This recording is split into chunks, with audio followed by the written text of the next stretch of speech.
Dasari Prasanna foundation ఆధ్వర్యంలో senior పాత్రికేయుడు Dasari Kanakaiah నిర్వహించిన రక్తదాన శిబిరానికి విశేష స్పందన లభించింది.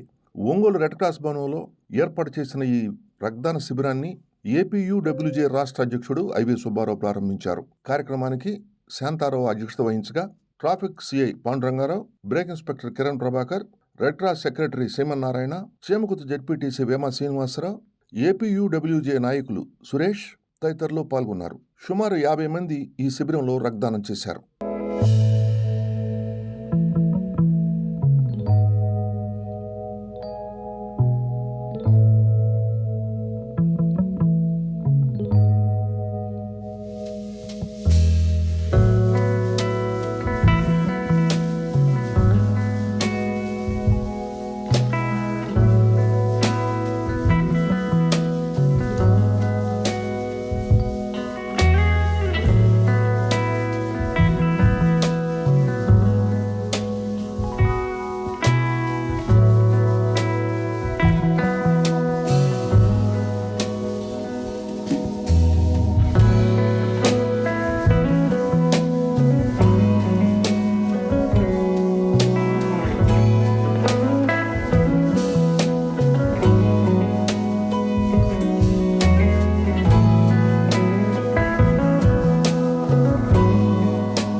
ఆరోగ్య విషయంలో నిర్లక్ష్యంగా ఉంటే మనం పోతాం, మన మీద ఆధారపడ్డాడు.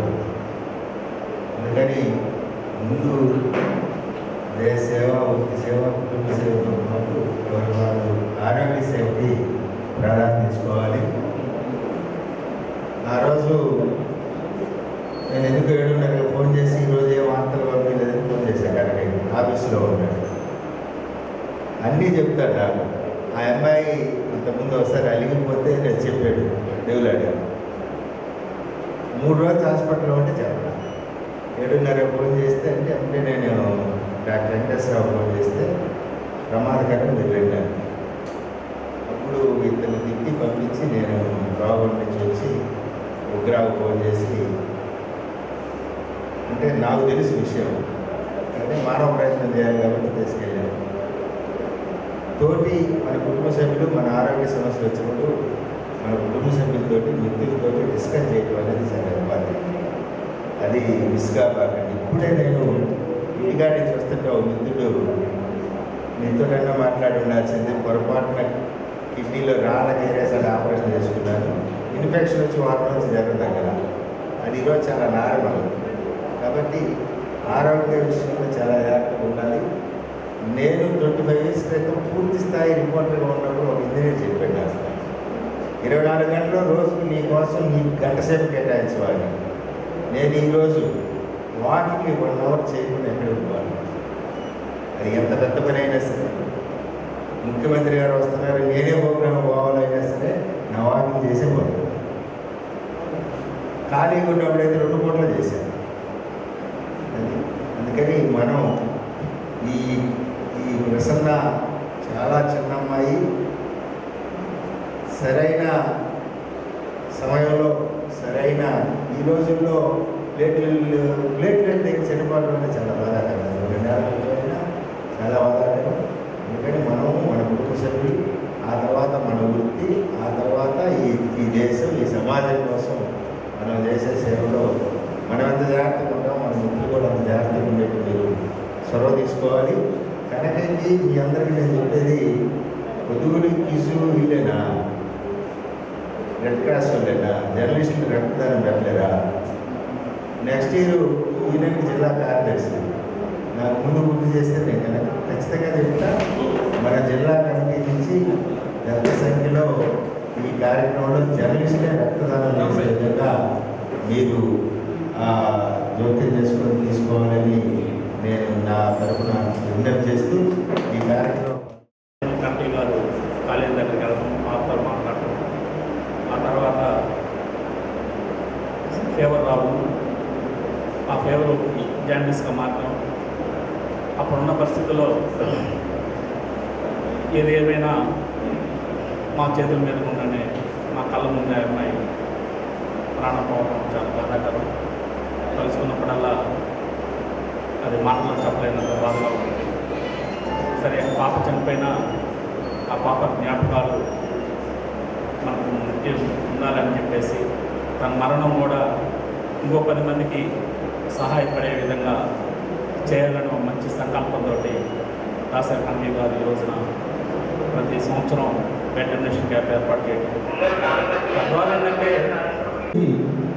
మన యొక్క కాలేజీలో మాట్లాడుతుంటే అర్థం కాదని, ఒక హాస్పిటల్లో ఉన్నప్పుడు మనం అక్కడ చుట్టూ ఆ పరిసరాల్లో ఏం జరుగుతుందో అనుకున్నప్పుడు మాత్రం ఖచ్చితంగా దాని గురించి అందరికీ తెలుస్తుంది.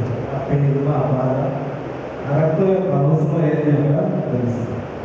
బ్లడ్ డొనేషన్ అనేది చాలా మంచి పద్ధతి. డొనేషన్ ఇవ్వడం దీనివల్ల మిలియన్స్ ఆఫ్ పీపుల్కి మనం ప్రాణదానం చేస్తున్నామని చెప్పేసి మనకి ప్రతిరోజు మనం వార్తలు చూస్తాము. ప్రతి 2 సెకండ్లకి ఒకరికి బ్లడ్ అవసరం అవుతుంది. ఇప్పుడున్న లెక్కల ప్రకారం ప్రతి 2 సెకండ్లకి ఒకరికి బ్లడ్ అవసరం అవుతుంది. ఒంగోలు నుండి ఒక 70 మంది అమరావతి హాస్పిటల్ మెట్ల మీద అర్ధరాత్రి 2 గంటల వరకు మెట్ల మీద అమ్మాయి చనిపోయింది అని డాక్టర్ బయటకు వచ్చి చెప్పి మాకు సమాచారం ఇచ్చిన దాకా 70 మంది దాకా ఒంగోలు నుండి అక్కడ అమరావతి హాస్పిటల్ మెట్ల మీదే కూర్చొని ఉన్నాం. మధ్యలో కనకయ్య నా మిత్రుడు, రైట్ సైడ్లో ఐవి సుబ్బారావు, లెఫ్ట్ సైడ్లో నేను. 2 గంటలకు మాకు ఆ సమాచారం రాగానే ఒకసారిగా మాకు ఒక నిరుసత్వ ఏర్పడింది. అప్పుడు దాకా ప్రయత్నం చేస్తున్నటువంటి డాక్టర్లు ఒకసారిగా మాకు ఆ సమాచారం తెలియపరచగానే ఈయనైతే అసలు పట్టుకోలేకపోయాం, వీడు పడిపోయాడు. అలాంటి సందర్భం అనంతరం మొదటి వర్ధంతి రోజు కనకయ్య తీసుకున్నటువంటి నిర్ణయం, ఎందుకు నా పాప చనిపోయింది అని చెప్పి ఆలోచించి కేవలం ఈ బ్లడ్ లేనందువల్లే నా పాప చనిపోయింది, ఇంకా మరొకరికి ఇలాంటి సందర్భం జరగకూడదనే ఉద్దేశంతో ఈ బ్లడ్ డొనేషన్ క్యాంప్ పెట్టి ప్రతి సంవత్సరం కూడా మరి ఇదే కార్యక్రమాన్ని ఎంచుకొని చేస్తూ ఉన్నాడు. ఇది చాలా అభినందనీయం. ప్రసన్న లేదనే బాధ తప్ప 12 సంవత్సరాలుగా చేస్తున్నటువంటి ఈ కార్యక్రమం కనకయ్యని అభినందించడం. బ్లడ్ ఎక్కడ తయారు చేసేది కాదు, ఎక్కడా దొరికేది కాదు, మనలోనే మనకే దొరుకుతుంది. ఈ బ్లడ్ ఎప్పుడు కరిగిపోయేది కాదు, మళ్ళీ అది ఎక్కడ ఉండేది కాదు. కాబట్టి ప్రతి ఒక్కళ్ళు కూడా ఒకరు 3 నెలలకు ఒకసారో లేదా 6 నెలలకు ఒకసారో ఒక బ్లడ్ డొనేషన్ క్యాంప్లో పాల్గొని జస్ట్ ఒక 300 ml బ్లడ్ ఇచ్చేసేస్తే దానికి కాంపెన్సేట్గా వితిన్ 3 డేస్లో మన బాడీలో కొత్త బ్లడ్ అది వస్తుంది అనమాట. కాబట్టి మీరంతా కూడా ఇంకా చాలా అపోహలు ఉన్నాయి. బ్లడ్ ఇస్తే నీరసం వస్తుంది, బ్లడ్ ఇస్తే పడిపోతాం, బ్లడ్ ఇస్తే ప్రాబ్లం వస్తుంది, హెల్త్ ప్రాబ్లమ్స్ వస్తాయని ప్రతి ఒక్కళ్ళు కూడా అపోహలు ఉన్నారు. మేమైతే మా యువజన సంక్షేమ శాఖ తరఫున ఈ బ్లడ్ మేము awareness programmes every month awareness programmes పెట్టేటప్పుడు బ్లడ్ డొనేషన్ కానివ్వండి, ఆర్గాన్ డొనేషన్ కానివ్వండి, ఐ డొనేషన్ గురించి కూడా చాలా సందర్భాల్లో యువకులకి కొంత అవగాహన కల్పించడం జరుగుతుంది. బ్లడ్కి సంబంధించిన విషయంలో చనిపోవడం జరిగింది. అంటే ప్లేట్లెట్లు పడిపోవడాలు ఇటువంటివన్నీ ఉన్నాయి కదా. ఆ సమయంలో కరెక్ట్గా బ్లడ్ దొరకక, బ్లడ్ అందించిన శరీరం యాక్సెప్ట్ చేయక, ఇటువంటి విషయాల్లో బ్లడ్ అన్న కాన్సెప్ట్ మీద చనిపోవడం జరిగింది. యాక్చువల్గా తల్లిదండ్రులకి బీఫార్మసీ, ఎంఫార్మసీ, ఎంబీబీఎస్లు మంచి మంచి చదువులు చదువుకున్న వాళ్ళు చనిపోతే తల్లిదండ్రులకి ఎలాంటి బాధ ఉంటుందో అందరికీ తెలుసు. ఆ బాధ కనకయ్యన్న గారు అనుభవించారు, వాళ్ళ ఫ్యామిలీ మెంబర్స్. సో ఇలాంటి విపత్తు ఎవరికి రాకూడదు, ఇది ఒక మంచి కార్యక్రమం పెట్టుకొని బ్లడ్ డొనేషన్ అనేది రెడ్ క్రాస్కి ఇప్పిస్తే ఆ బ్లడ్ ఎవరికైనా ఇతరులకు ఉపయోగపడి మా పాపలాగా చనిపోకుండా ఇతరులు కాపాడబడతారు అన్న ఉద్దేశంతో ఈ కార్యక్రమం పెట్టడం జరుగుతుంది ప్రతి సంవత్సరం. మన భారతదేశంలో ఓన్లీ 37% మాత్రమే బ్లడ్ ఇవ్వడానికి అనుకూలంగా ఉంటారు. ఎందుకంటే చాలామంది చెడు వ్యసనాలకు బానిస అయిపోయి గుట్కాలు తినడం, డ్రగ్స్ కనబడిపోవడం, సరైన హెల్త్ సరిగా లేకపోవడం, ఇలా వల్ల చాలామంది తెలియక చాలామంది పట్టబడి కూడా పెట్టుకుంటూ ఉంటారు. వాటి ద్వారా కూడా చాలా వ్యాధులు సంక్రమించి చాలామంది బ్లడ్ ఇవ్వడానికి పనిచేస్తున్న తయారవుతారు. అందువల్ల దయచేసి చెడు వ్యసనాలకు దూరంగా ఉండండి, అందరూ కూడా హెల్తీగా ఉండండి, మంచి ఆరోగ్య